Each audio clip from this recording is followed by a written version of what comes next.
Young and the Restless's vandals revealed that Cassie Newman is a fan favorite character. She is a sweet girl who endures hard life early but ends up finding love and happiness. That's why the audience protested long and loudly when TPTB killed the character. Spoiler alert, this story has a happy ending, which we will get in a minute. Now, let's review the question, how did Cassie Newman die? Cassie arrived at the scene in 1997 and left the painting too early in 2005. Cassie died after a tragic car accident while she was driving. Although Cassie was not yet 16 years old and had no driver's license, she drove so that drunken Daniel Romalotti would not sit behind the wheel. Cassie went to a party after lying to her parents Sharon Newman and Nick Newman, who wouldn't let her go when she was younger than the other children. When Daniel lost consciousness, she put the matter in her hands. Samaritan was kind and tried to take him home, but she was in trouble.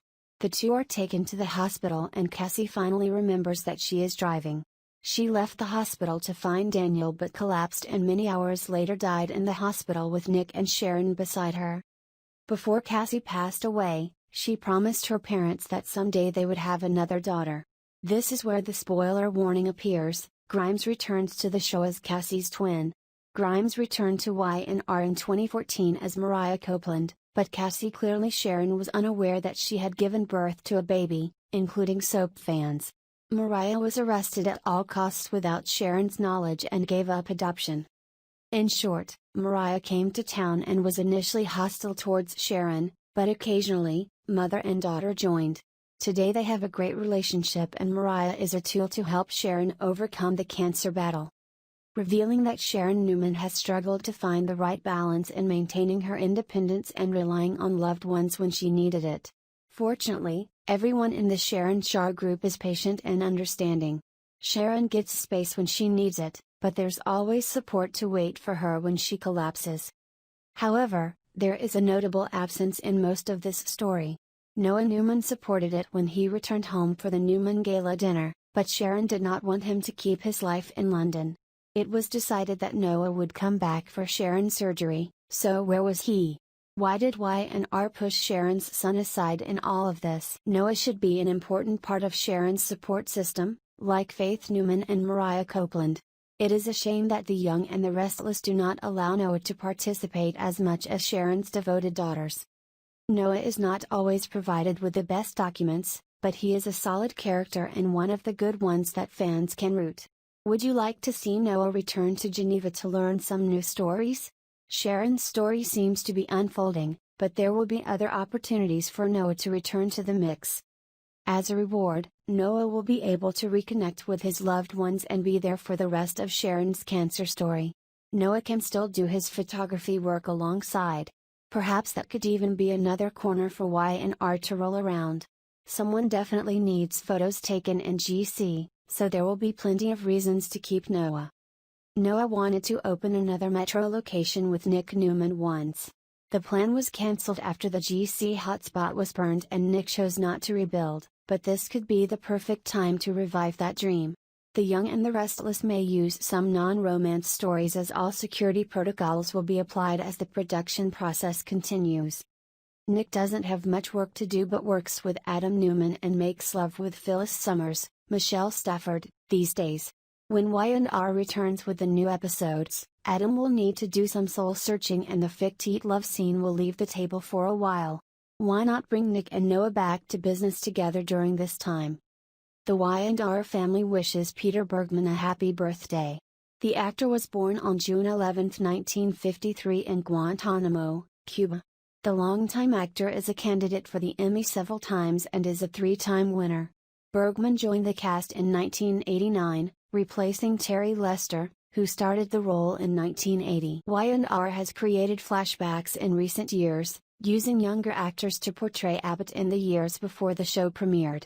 Through these wonderful episodes, viewers know that Jack had an emotional childhood, when his mother, Dina Abbott, left her father, John Abbott, to pursue her own life. Jack helped look after his younger sisters, Ashley Abbott and Tracy Abbott, who played a key role in influencing the fierce family stance he would often experience as an adult. Bergman's entertainment career began in 1976 when he appeared in a two-part episode of the popular TV series Kojak. After earning other credits, Bergman was cast as Dr. Cliff Warner in All My Children. He was part of the cast from 1979 to 1989 when he joined Y&R. Bergman appeared as himself in a 1997 episode of The Nanny. Jack was seen in several episodes of Y&R's spin-off show, The Bold and the Beautiful, in 1998, and on an episode of The King of the Queen in 2001. Bergman also had a role in the 2005 short film The Return of the Muskrats. Viewers last saw Abbott in late April. At that time, the family decided to take Dina back home from the memory care center so that she could spend the last chapter of her life in real estate. The choice signals to the audience that this meaningful storyline is nearing its end. What has been a great arc formed and provided by all the people involved, both behind the scenes and in front of the camera, is clearly leading to a memorable article for Dina. Bergman's performances, as they always have, are expected to stand out when the plot begins, hopefully later this summer. The wedding bell is ringing for a week with new themes, appropriately named the Memorable Wedding Week of the City of Genève, with some hilarious mess. While other shows tend to have a catastrophic wedding, The Young and the Restless, healthy and bold and beautiful in that regard, has been able to avoid most incidents and turn weddings on one of the best events around.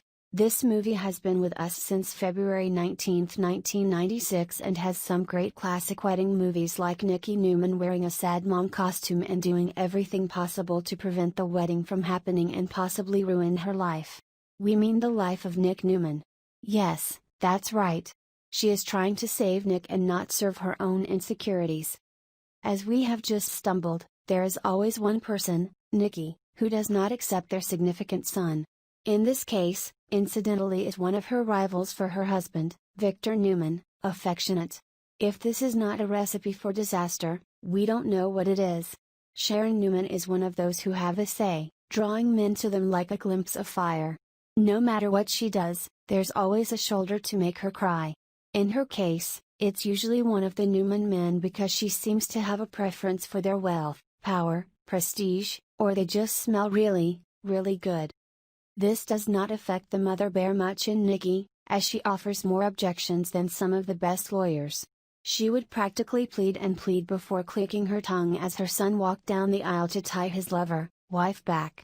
However, Nick and Sharon still get along very well, and CBS Vandals The Young and the Restless feel great to see them together. While Nick manages to find women who make him happy, they are also the ones who have enough spirit to finally be grateful to each other. It has led to a few blows and misses, but it helps keep things interesting. Anita Lawson first appeared on The Young and the Restless in February 2012 when Katherine Bach was acting.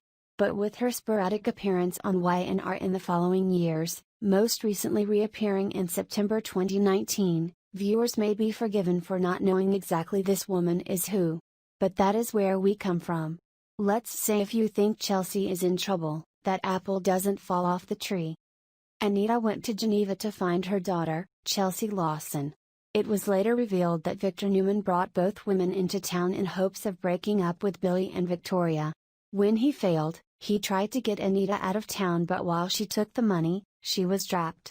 Anita had hoped that Chelsea, pregnant with Billy Abbott's son, would bring them a decent sum of money, so she was disappointed when her daughter handed the baby to Billy and Victoria. Anita then finds Jeffrey Bardwell living in town and reveals to him that not only Chelsea's daughter, but they are also a legal wife and husband. He loves Gloria Fisher, so he pays Anita to keep quiet, but she eventually spills the beans. Jeffrey and Anita tried to warn Chelsea and her new husband, Adam Newman, but that was only because Adam was rich. Chelsea confided to her mother that she was pregnant and Adam was the father, but Anita was disappointed because she left Adam to be with Dylan McAvoy, who was not rich. However, she agrees that he is a good guy and helps keep the secret that her daughter is not Connor's father.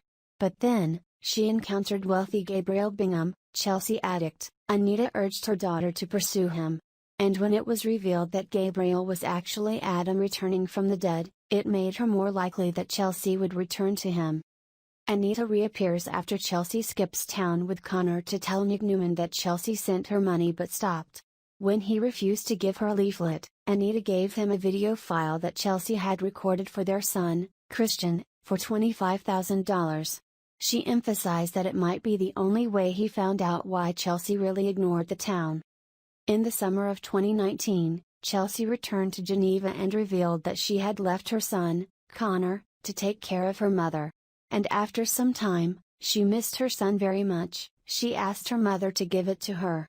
When Chelsea offered to share the legacy she received from her late husband Calvin Boudreaux, she was immediately suspicious when Anita refused. And when Anita finally confessed that she helped her make millions from her fortune, Chelsea threw her out and Anita returned to Louisiana.